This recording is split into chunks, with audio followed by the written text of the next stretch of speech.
Uh, I did not call people who were unvaccinated names. Really? Because I'm pretty sure you have multiple times.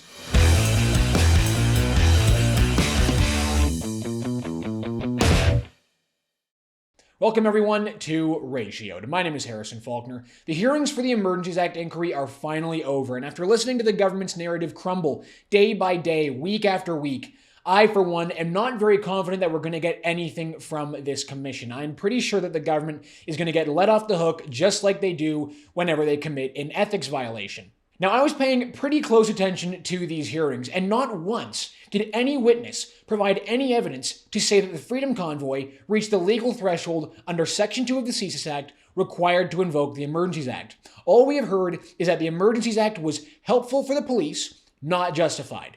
That the Emergencies Act was required to repair Canada's reputation as a trading partner, not justified. And then, of course, the finale, the grasping for straws narrative, the one that they had to just rely on when everything else had fallen, when every other justification had crumbled, was that they just decided to interpret the legislation as they felt. They read the legislation, they realized, oh, the text doesn't really align with what we want to do, which is to crush this protest. We're just going to interpret it in our own way, and then we're just going to handle the process later. Once we crush this protest, then we'll try and come up with a way to spin our way out of this. And on Friday, after a week of listening to Justin Trudeau's illustrious cabinet try to spin themselves out of this constitutional mess, we got Justin Trudeau on the stand under oath. Now let me just say, he dropped some pretty interesting quotes throughout his testimony, notably that he claims to have never insulted unvaccinated Canadians. He claims he never called the unvaccinated names. He does know that whenever he speaks, he's talking to like 25 cameras, right? Now he claims he never insulted unvaccinated Canadians, but we've got his highlight reel, we've got his best hits coming up on this show, and we're just going to see if his testimony under oath stacks up with the truth. Drop a like on the video, help us out by subscribing to the True North YouTube channel, and the comment question for the episode is this. If you're not as much of a cynic as I am, what do you think will be in Commissioner Rouleau's final report? Do you think there's a possibility that the government will be found unjustified in their decision to invoke the Emergencies Act? Do you think that that decision may be found unjustified, or are you like me and do you think that the entire process is really a foregone conclusion? That this is just yet another example of Justin Trudeau being let off the hook? All right, let me know, and let's get into it. Now, you guys have all seen the highlights of what has it been, 4 or 5 weeks now of these Emergencies Act hearings. You've all seen the highlights of law enforcement officials saying there were legal tools on the table. You've all seen the highlights of CSIS saying the Freedom Convoy did not reach the legal threshold required to invoke the Emergencies Act. You've all seen the highlights of every single law enforcement official testifying that they did not ask the government to invoke the Emergencies Act. And you've also seen the highlights of all these law enforcement groups on the ground during the time of the Freedom Convoy saying they had a plan using existing laws to clear the protest. You've all seen that, but what we're talking about today is Justin Trudeau's testimony on Friday in front of the Emergencies Act Commission, the final witness to testify in front of Justice Paul Rouleau and the Emergencies Act Commission.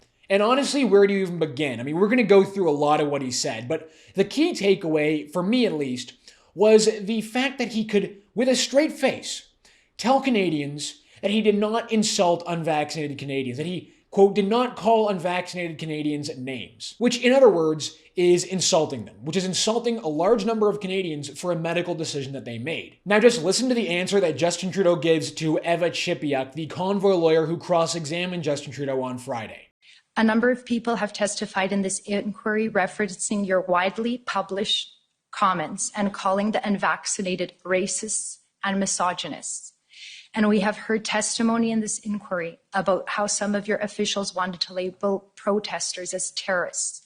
Would you agree with me that one of the most important roles of a prime minister is to unite Canadians and not divide them by engaging in name calling? I did not call people who were unvaccinated names. So a couple things there. The first being, of course, I'm pretty sure you did call the unvaccinated names, Justin Trudeau. I'm pretty sure you did do that. And second of all, what kind of answer to the question, do you agree that the role of the Prime Minister is to unite Canadians and not divide Canadians, is that? Why can't you just say yes? Wouldn't you agree that the role of the Prime Minister is to unite Canadians? If you say you didn't call the unvaccinated names, which you obviously did, wouldn't you then have an easy answer to say, yes, the role of the Prime Minister is to unite Canadians? I guess that's not the role of a Prime Minister in Justin Trudeau's eyes. Now, Justin Trudeau there, he says he did not call the unvaccinated names. Of course, he didn't call them names other than, racist and misogynist. Yes, there is a small fringe element in this country that is angry, that doesn't believe in science, that is lashing out with racist, misogynistic attacks. But Canadians, the vast majority of Canadians, are not represented by them. And there's this clip too, perhaps the most infamous line of Justin Trudeau's premiership of Canada, when he first broke out the label of small fringe minority and he tacked on the little unacceptable views part as well. Remember this? The small fringe minority of people who are on their way to Ottawa or who are holding unacceptable views that they're expressing do not represent the views of Canadians who have been there for each other, who know that following the science and stepping up to protect each other is the best way to continue to ensure our freedoms, our rights, our values as a country. And there was this famous clip in the 2021 election when he said, you know, you can be unvaccinated, you can be one of those racist, misogynist, unvaccinated types, but you don't get to sit beside a vaccinated person on a plane. You dirty unvaccinated person, you don't get to dirty up the clean vaccinated person on a plane or a train and put them at risk. Remember this famous act of othering the population? You deserve better. You deserve a government that's going to continue to say, get vaccinated. And you know what? If you don't want to get vaccinated, that's your choice. But don't think you can get on a plane or a train besides vaccinated people and put them at risk. Oh, speaking of uniting Canadians, speaking of being a great nation builder, remember when he said that actually uniting Canadians was wrong? Uniting Canadians was incompatible with science? Trying to bring people together is not always compatible with science, with respect for human rights, with the best way to move things forward. I mean, when Erin O'Toole talks about, oh yes, we need to unite people, we need to bring people together, he's talking about defending the rights of people who are anti-vax. And then there's the famous September 2021 French language interview in which Justin Trudeau decided to let the veil drop a little bit and decided to tell Canadians what he really thinks of the unvaccinated. Par la vaccination. Puis on en connaît tous des gens qui sont en train d'hésiter un petit peu. On va continuer d'essayer de les convaincre.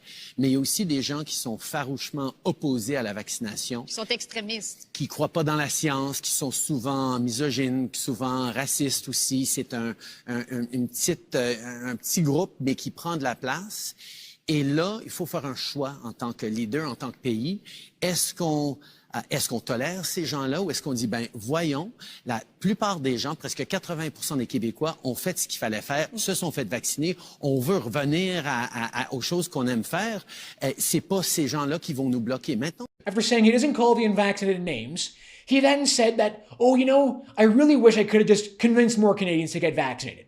And every heartbreaking story I hear of a family who sat beside the bed of a loved one dying because they had believed that the vaccines were more dangerous than the disease, I take personally because I wish I could have done more And to I don't mean convince people to cut to you get off, vaccinated. but So besides Justin Trudeau saying with a straight face that he didn't insult unvaccinated Canadians, and then besides saying with a straight face that he wished he could have done more to convince more Canadians to get vaccinated, he then said in the commission, I kid you not, that the invocation of the Emergencies Act did not suspend your fundamental rights and freedoms.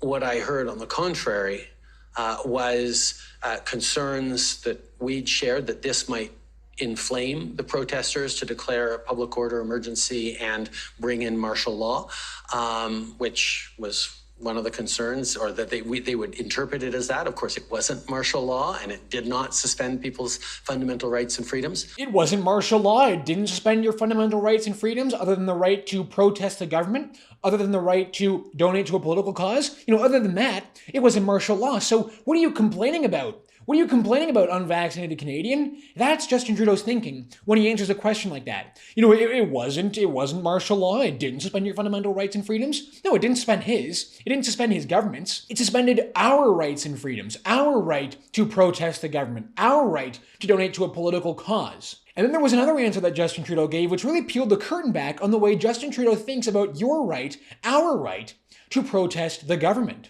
You see, we know Justin Trudeau loves to protest. He loves to protest for certain causes. He loves to take the knee for BLM. He loves to lower Canada's flags across the nation for 6 months in a national state of mourning. But you want the right to do your job without a mandate being imposed on you? You want the right to be able to go and see your dying parents or grandparents in a long-term care center without being forced to show your papers? You want the right to protest for policy changes, which is kind of the whole idea of protest. Well, that's actually not allowed in Justin Trudeau's eyes. Listen to this clip. I think we have a robust functioning democracy, and public protests are an important part of making sure we're getting messages out there, and Canadians are getting messages out there and highlighting how they feel about various issues.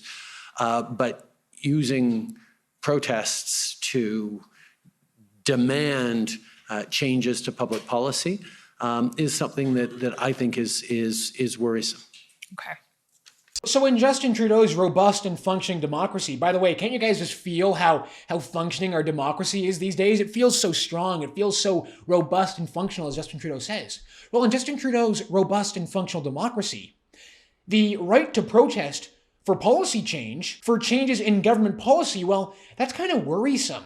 It's kind of worrisome when you guys are trying to speak up and trying to demand changes to your government policy. And then Justin Trudeau told the commission that, you know, as Prime Minister, he has to make the tough calls. He's the one to have to make all those very tough decisions. And all those handpicked appointees, all those people that he chose himself to fill in the roles, like the clerk of the Privy Council, like David Vigneault, the director of CSIS, all those people that he chose, all told him that, you know, he should invoke the Emergencies Act. He should bring in the horses. He should freeze the bank accounts. He should call in last resort measures. They all said that to him, so he just did it. That's why he did it, and he's very confident that he made the right choice. As he says, he's absolutely serene and confident that he made the right choice. That he made the right choice to crush the Freedom Convoy and to set the precedent for the Emergencies Act to be used again. He's absolutely serene and confident that he made the right choice. I am absolutely serene and confident that I made the right choice in agreeing with the invocation. Well, look, if I were Justin Trudeau, I'd be pretty serene too. I can't blame the guy. After all the ethics violations he's gotten away with, after the fact that he has the legacy media literally in his pocket, after the fact that he has proven time and time again that basically nothing can stick to this guy, of course he's serene, of course he's confident. And don't forget, Jagmeet Singh already said at the beginning of the inquiry, at the beginning of the hearings, that if the government is found to have, unjustly invoked the Emergencies Act, he's still going to keep his support for Justin Trudeau. He's not going to pull his support for the coalition agreement that they signed. And that's the real truth that we got to get to grips with this situation. The government have Parliament in their right palm, and they have the legacy media in their left palm, and their grip is real tight. All right, everyone, that's going to do it for us on the show. Thank you so much for tuning in. My name is Harrison Faulkner, and this is Ratio.